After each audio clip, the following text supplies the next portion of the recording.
Antes de sumergirte en esta increíble historia, considera suscribirte al canal y activar la campanita. Cada historia aquí tiene algo que decir, y no querrás perderte ni una. Nueva York, en una gélida tarde de enero, la ciudad vibraba bajo un cielo negro salpicado de estrellas. En lo alto del rascacielos, la Corona Suprema, el restaurante panorámico El Eclipse, reservado para la élite, brillaba como un barco suspendido en el cielo. Las columnas de mármol negro y las lámparas de araña de cristal reflejaban destellos dorados, mientras que los ventanales, que iban del suelo al techo, ofrecían una vista vertiginosa de las luces de Manhattan. En ese ambiente silencioso, alrededor de 50 invitados cuidadosamente seleccionados asistieron a una cena privada organizada por Industrias Gates Core, el gigante multinacional con amplias ramificaciones en tecnología, energía y finanzas. Fue uno de esos eventos donde los apretones de manos moldearon las leyes del futuro, donde las miradas silenciosas valían millones. En el centro de la mesa principal, se sentó Franklin Gates, de 58 años, con traje azul medianoche a medida, corbata de seda roja y reloj suizo de oro blanco asomando por la manga. Su cabello entrecano, mandíbula cuadrada y sonrisa depredadora completaban la imagen de un hombre acostumbrado a imponer su voluntad. Su nombre inspiraba admiración y temor en los círculos empresariales. No solo gobernó un imperio, marcó tendencias, influyó en las elecciones y aplastó a la competencia. A su alrededor, rostros familiares: Harold M. C. Kinney, senador de Florida; Linda Cho, director financiero del Banco Continental; David Lowenstein, un reconocido abogado de Wall Street, y otras figuras poderosas, todos cautivados por el brío brutal y el humor agudo de Franklin. Hablaba en voz alta, reía aún más fuerte, como si quisiera que toda la sala supiera que él mandaba. Mientras tanto, la camarera asignada a esta mesa se movía entre los invitados con gracia y precisión. Grace Miller, 26 años, figura esbelta, cabello castaño recogido en un moño pulcro, lucía el uniforme negro del personal como una segunda piel. Tras sus ojos color avellana, una vivacidad contenida, una concentración serena. Estudiante de literatura comparada en la Universidad de Columbia, dominaba 6 lenguas vivas y 2 muertas, pero esta noche, no sería más que la sombra silenciosa al servicio de los poderosos. Ella colocó un vaso de Castillo Margaux ante Franklin con el respeto que su profesión exigía. Pero este, acostumbrado a la provocación, la miró, percibiendo un destello de inteligencia en sus ojos. Se interrumpió a mitad de su discurso sobre la inutilidad de la poesía en un mundo de números, se volvió hacia ella y dijo burlonamente: «Dígame, señorita. Parece más lista que las demás. Lee, ¿verdad? Poemas, ¿no?». Un murmullo de risas se elevó alrededor de la mesa. «Entonces, si eres tan inteligente, traduce esto». Tomó su teléfono, lo levantó como si fuera un trofeo y declaró con voz teatral: «Si quieres la paz, prepárate para la guerra». Se volvió hacia los invitados, burlándose. «¿La conoces?». «No». «Normal. Ella tampoco, supongo. Al fin y al cabo, sirve comida, no ideas». Estalló una carcajada colectiva. Algunos bajaron la mirada, avergonzados. Otros sonrieron, cómplices de esta humillación disfrazada de entretenimiento. Pero Grace no se inmutó. Ella enderezó ligeramente los hombros, sostuvo su mirada y respondió con un tono tranquilo y claro, sin temblor en la voz: «Esto significa, si quieres la paz, prepárate para la guerra». Una cita de De Re Militari, de Flavio Vegecio Renato Pero. Ella hizo una pausa. El silencio se hizo más espeso. Lo está usando mal. El antiguo contexto militar no justifica su trato a la gente. No construirá la paz despreciando a quienes le sirven, señor Gates, sino respetando lo que aportan. Aunque solo sea una copa de vino. Tras la respuesta de Grace, un silencio denso se apoderó de la mesa. Solo se oía el tintineo de las copas mientras un camarero torpe intentaba colocarlas en la mesa de al lado. Franklin, inicialmente paralizado, recuperó la compostura e intentó rebajar la tensión con una risa forzada, un poco ronca, un poco nerviosa. «Buen recuerdo». «Te lo dice Google», dijo, levantando las cejas, como si una pantalla invisible aún lo protegiera. Pero esta vez nadie se ríe. Incluso sus leales compañeros de negocios se callaban, algunos con la vista clavada en sus platos, otros fingiendo contemplar las luces de la ciudad. Algo había cambiado. La arrogancia del multimillonario se había topado con un muro que aún no comprendía: dignidad tranquila. Y esta dignidad tenía un nombre, un rostro, una voz.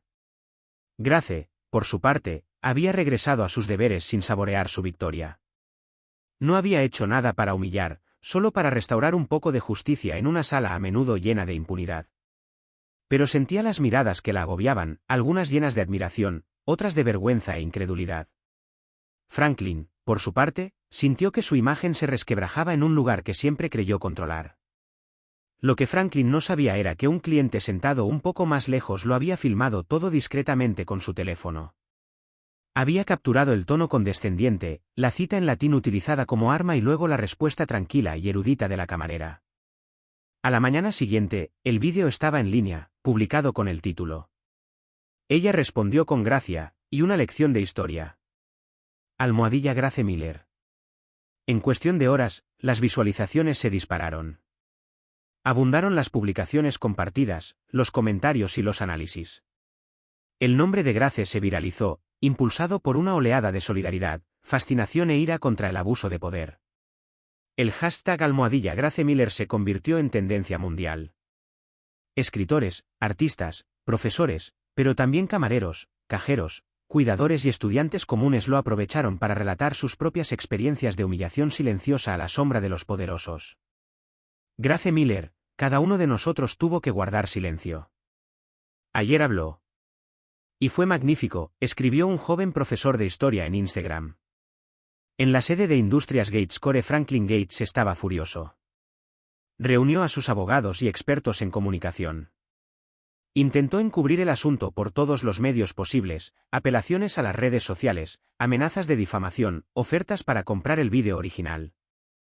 Pero ya era demasiado tarde. Los medios de comunicación independientes intuyeron una laguna legal. Y pronto, ex empleados de Gatescore, que hasta entonces habían guardado silencio, comenzaron a alzar la voz. Al principio con timidez, luego en masa. Un ex asistente, despedida por responder incorrectamente a un chiste de Franklin, contó entre lágrimas la humillación pública que sufrió durante 2 años. Un ingeniero negro, despedido sin motivo, habló sobre los comentarios racistas en una reunión. Una mujer embarazada, obligada a trabajar hasta dar a luz o perder sus bonificaciones, recibió correos electrónicos condenatorios. Los testimonios se acumulaban, documentados, precisos y creíbles. Los periodistas indagaron más a fondo: condiciones laborales tóxicas, acoso, presión, conflictos de intereses con líderes políticos. Lo que comenzó como un vídeo viral se convirtió en una historia explosiva. Los columnistas cambiaron de tono. Ya no se trataba solo de la historia de un director ejecutivo arrogante ridiculizado por una camarera brillante. Era la historia de un imperio construido sobre la intimidación y el desprecio, conmocionado por una simple verdad dicha con calma. Los artículos de opinión proliferaron en la prensa. El poder no siempre se derrumba ante los golpes. A veces se quiebra ante el sonido de una voz clara. El New York Times. Gracias a Grace, miles de voces se alzan.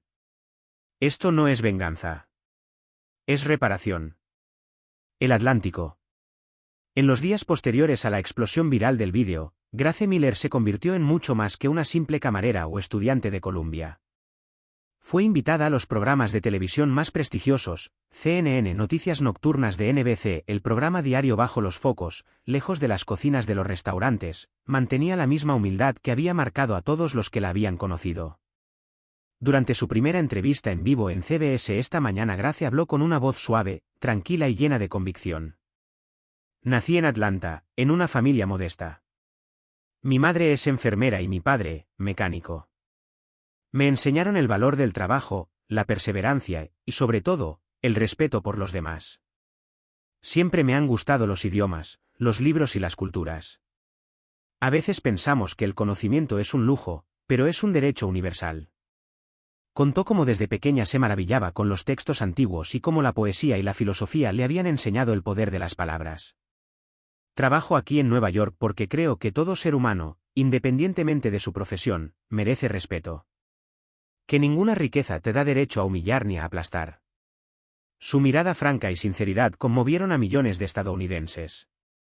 En redes sociales, miles compartieron sus palabras y enviaron mensajes de apoyo.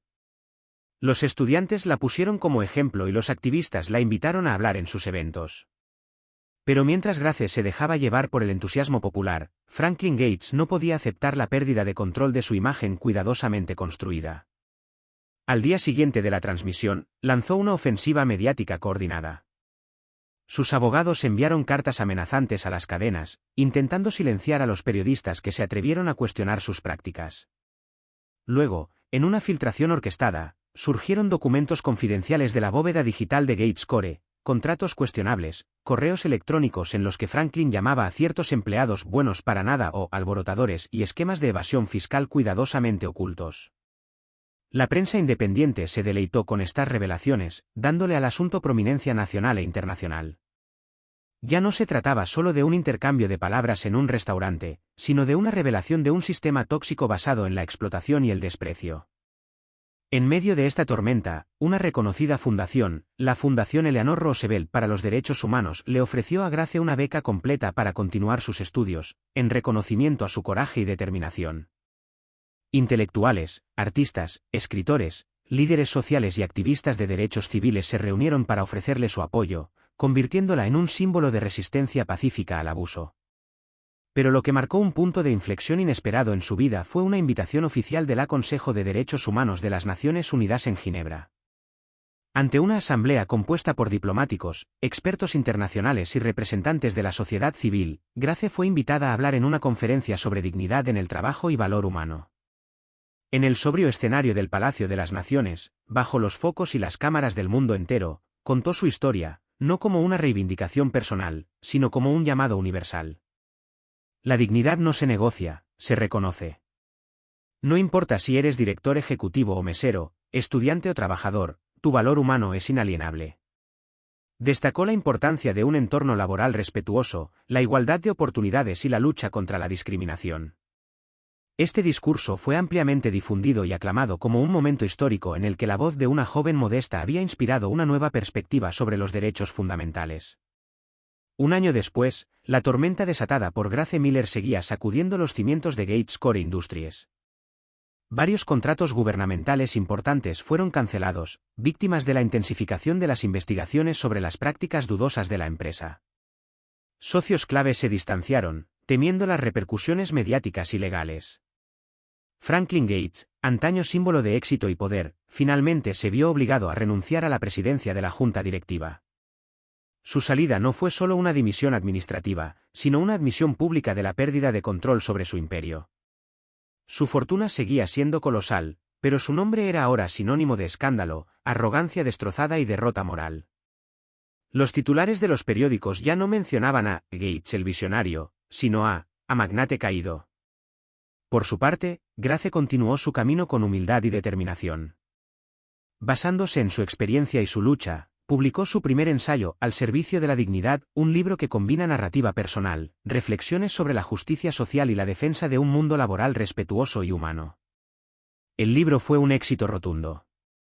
Las librerías estaban repletas, y los lectores se sintieron conmovidos e inspirados por esta nueva voz que nos recordaba lo esencial en el corazón de un mundo a menudo cegado por el dinero y el poder.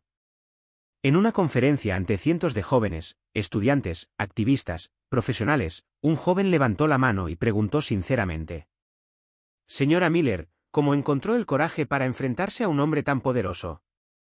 Grace respiró profundamente y una leve sonrisa iluminó su rostro, llena de sabiduría. La valentía no proviene del tamaño de un diploma ni de la cantidad de dinero en una cuenta bancaria. Proviene de la convicción de que ningún ser humano merece ser humillado, y de que la verdadera inteligencia se mide por cómo tratamos a los demás con respeto y dignidad. Un respetuoso silencio siguió a sus palabras. Luego, un fuerte aplauso resonó en la sala. Poco después, se instaló una placa en su honor en la entrada principal de la Universidad de Columbia. Grabada en letras doradas, llevaba esta inscripción: a Grace Miller, quien nos recordó que incluso de pie con una bandeja, podemos ser más altos que quienes están sentados en tronos. Esta placa se convirtió en un símbolo, un recordatorio de que la grandeza no se mide por el poder o la riqueza, sino por la integridad, el respeto y la fuerza silenciosa de una conciencia despierta.